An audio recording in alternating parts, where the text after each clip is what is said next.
ఎత్తైన కొండల మధ్య పచ్చని చెట్లతో కూడిన ఒక అందమైన పల్లెటూరు.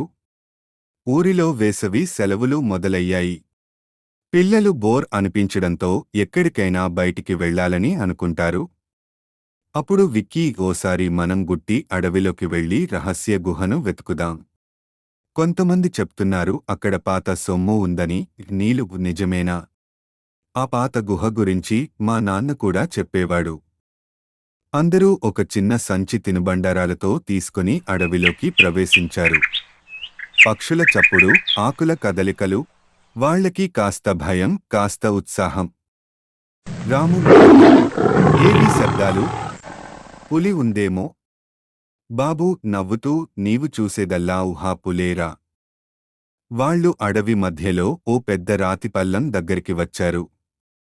అక్కడ ఒక బూడిద రంగు గుహ కనిపించింది. గుహకి తలుపులు ఉండగా ఓ రాయి నొక్కగానే తలుపు తలెత్తింది. గుహలో ప్రవేశించిన పిల్లల ముందు జిగేల్మిగేల్గా మెరిసే క్రిస్టల్స్, పాత పాత్రలు, జంతు చిత్రాలు కనిపించాయి. ఓ పాత నోటుబుక్క కూడా ఉంది. అది గుట్టి వంశరాజుల చరిత్రను వివరిస్తోంది.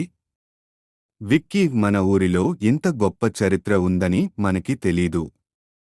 నీలూకిది మనకు మాత్రమే కాదు, మన ఊరికి గర్వకారణం.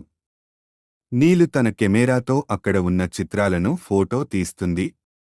కథ ముగింపు పిల్లల ధైర్యం, స్నేహం, తెలివితేటలతో ఓ పాత రహస్యాన్ని వెలికితీశారు.